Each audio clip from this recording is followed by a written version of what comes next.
Is there a supernatural dimension? A world beyond the one we know? Is there life after death? Do angels exist?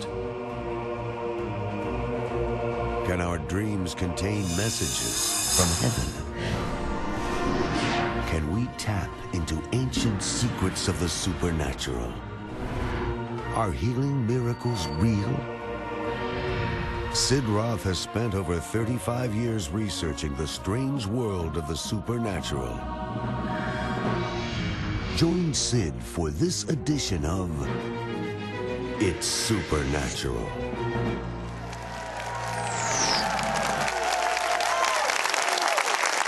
Hello, Sid Roth here. Welcome to my world, where it's naturally supernatural. You know, in the early 70s, when I became a believer in the Messiah, there were books on end-time Bible prophecy, and people were reading them, and they were so excited. Well, guess what?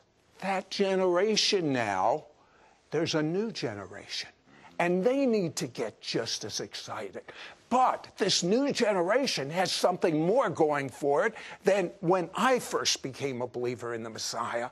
And that is end-time Bible prophecy is happening so quickly that we've got to get this show live. As when I say live, I mean live, because news is happening so quickly in end-time Bible prophecy. Now, my guest got a hold of a hidden element in end-time events. It's a war that most people have missed, and it's about ready to happen. Can you picture telling your neighbor that doesn't know the Messiah yet what's going to happen? And next week, it's in the headlines.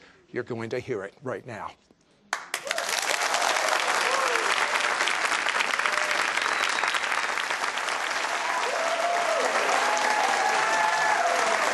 What I want to know, Bill Salus, is why does a nightclub musician get so interested in God? I mean, you tell me that at this point, you can't put a Bible down because you're studying these things. You have almost a compulsion to do it. What caused you to make that switch? Well, it was a process of sojourning, going through some healing crises and things that the Lord navigated me through to a church one day, through quite a process where someone was teaching Bible prophecy out of the book of Revelation of all, and it just captivated my attention. And when I get into something, Sid, I really get into it. I become obsessed with it. I was a businessman at the time after being a musician, and I realized that the Lord knows the end from the beginning. Only the Lord knows that. As a matter of fact, he says that in Isaiah 46. Only he is God declaring the end from the beginning, and only he can do that. So what fascinates you so much about Bible prophecy now? I mean, as you said, it's almost a compulsion. Well, it is, because I'm watching it unfold on the news, and I try to be very careful about reading the scriptures and not doing newspaper exegesis, as we would call it, but it's so glaring right now. The current events that are going on in the world right now connect into the prophecies of the Bible, especially with Israel. The super sign of Israel becoming a nation in 1948, God has big plans for little Israel, and we're seeing it unfold in light of the Arab Spring, in light of the deposition of certain Arab leaders, and all these things going on. Sid, the Bible prophecy right now is for our time, and I'm concerned that we need to get this message out, that there are prophecies that are about to happen soon and sequentially that are world-changing events, and that's what I'm trying to get. And most people don't comprehend this. These predictions were written thousands of years ago, and they read like today's newspaper. For instance, at 9/11, you got a jolt. What happened to you? Well, I had been studying the Arab-Israeli conflict in the Bible. For some reason, I was drawn toward that. And when I saw that happen, and of course, the world and the country had questions. Does the Bible speak about this? Is this Armageddon? And I'll be honest with you, I was a little saddened to hear that there weren't a lot of answers coming out that I could really sink my teeth into, except one pastor had come out and said, you should be watching this Russian-Iranian invasion of Ezekiel 38. And to me, I thought, well, that's a great answer, but that's not what happened. This was what does terrorism. Russia have to do with what happened at 9/11? Nothing. This was about terrorism, the ugly byproduct of the Arab-Israeli conflict, of which the Bible speaks volumes about and tells us what's to follow. And so I dove in from that point forward into just studying every possible connecting prophecy, actually to a psalm that I found, a Psalm 83 that talks about an Arab-Israeli war, a climactic concluding Arab-Israeli war. Now, tell me what nations are involved in Psalm 83. Well, we go by, Asaph wrote 3,000 years ago this psalm, and of course he didn't have back then Jordan and Hezbollah and Palestinians. Who he was referencing in the vernacular of his time would be Lebanon to the north of Israel, and of course you have the Hezbollah there with about 50,000 plus rockets. You've got Syria, you've got Jordan, you've got Saudi Arabia, Egypt, and of course the Muslim Brotherhood are inside of Egypt now on a rise. You've got the Hamas, and it seems to be the first participant mentioned is the Palestinians, the Palestinian refugees known as the Tents of Edom, listed first in that Confederacy of Nations. They come together, they form crafty council, they say they want to cut the nation of Israel off, that Israel can be remembered no more. So you're telling me that this Psalm 83 war is not Ezekiel 38-39. It is a different war. Is that what you're saying? I do believe that, Sid. I actually do. There's for various reasons for that. One is you've got different population groups. None of the groups I just mentioned are involved in Ezekiel 38 and 39. Ezekiel speaks of an outer group of nations that don't even share common borders with Israel. Russia, Iran, Libya, Ethiopia, Turkey, just to name a few of them. Those are not the nations I just listed for your audience. These are the nations of Psalm 83. Also, Russia's motivation to put their coalition together is for plunder and great booty. The Psalm 83 motivation is to take the pastures of God for themselves. They want another Arab state. They want a Palestine. They want the Promised Land. Also, Russia is defeated by God divinely. The Lord defeats Russia through fire and brimstone and an earthquake.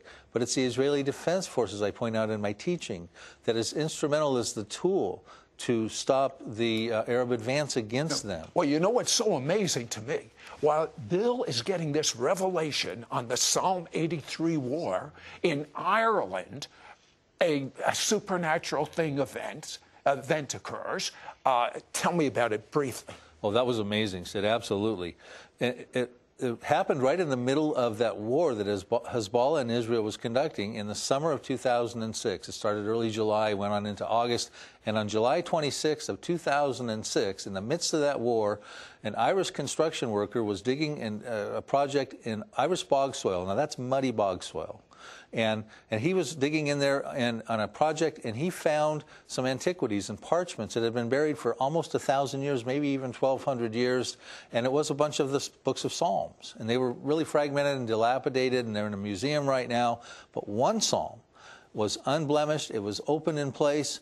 Guess what that was, Sid? That was Psalm 83. It's the only psalm, it's the only place in the Bible, actually, out of 1,189 chapters, out of 31,300 plus verses in the Bible, where you will find Hezbollah and Israel pinned against each other in a war. It happened to be exposed and revealed. It could have been found in the 6th century, the 7th century. No, it was found right in the middle of the heart of that 34-day conflict. Well, that's amazing. But what's even more amazing to me, Bill, is how does something sit in mud for all these generations and not be totally decomposed? Well, and this was no archaeological dig with toothbrushes. This was excavations and bulldozers. The odds of this psalm remaining intact over those years under those conditions in the mud, I mean, it may as well have been floating out in the ocean. I mean, that's how remarkable that is. Listen. This Psalm 83 war is imminent, and we'll explain why. I mean, it could happen as you're listening to us right now. Don't go away.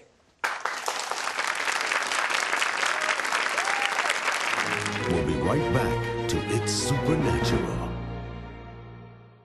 Bill Salus has uncovered an ancient prophecy written over 3,000 years ago. You must be ready and protected from what is about to happen in America and the world. Call now and get this must-read book and 3-part DVD prophecy teaching series by Bill Salus. Psalm 83, The Missing Prophecy Revealed. How Israel becomes the next Mideast superpower. For a gift of $40, shipping and handling is included. Ask for offer number 9171. Bill Salus uses images, maps, tables, and charts in his DVD series and book to help you learn about the soon-coming Arab nation conspiracy to wage war and attempt to utterly destroy Israel. Find out America's role in Bible prophecy. Understand how to receive protection from God's judgment warnings affecting the economy, natural disasters, lawlessness, and devastation. Look, I can tell you what's going to happen to Iran. I can tell you what's going to happen to Damascus. I can tell you what's going to happen very shortly because it's written in a book that I have that tells me the future. You must call now to get this vital book and the 3-part DVD prophecy teaching series by Bill Salus. Psalm 83, The Missing Prophecy Revealed. How Israel becomes the next Mideast superpower. For a gift of $40, shipping and handling is included. Ask for offer number 9171. Call or you can send your check to Sid Roth. It's Supernatural, P.O. Box 39222, Charlotte, North Carolina 28278. Please specify offer number 9171 or log on to sidroth.org. Call or write today. We now return to It's Supernatural. So few people realize that there is a war before the big Ezekiel war we read about. It's different than that war, and it's called the Psalm 83 war. Now, Bill, you spent 11 years researching this. Why?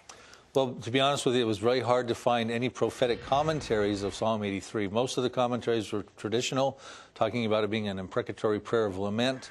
And so I thought, no, this is a prophecy with a legitimate confederacy, a contemporary confederacy that comes together with a very explicit purpose. And if you read Psalm 83, that's exactly what it says. And so I was fascinated by this, but I had to dig deep into what the other prophets had to say.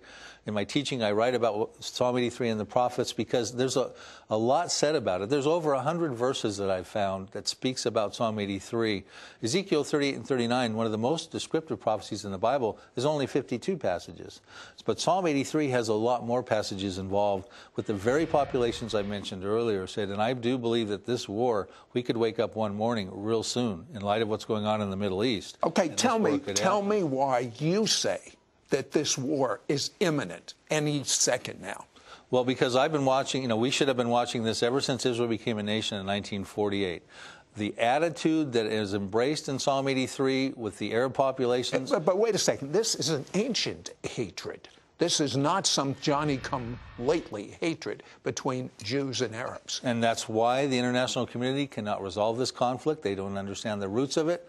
Long ago, when Abraham was promised the Abrahamic covenant, a promised land, a chosen people, those around him, the patriarchs and matriarchs, you had Hagar and you had Ishmael and all those old Bible Testament characters that coveted the rich contents of the Abrahamic covenant, and they harbored a hatred. The Bible calls it an ancient hatred. It shows up a couple places in Scripture.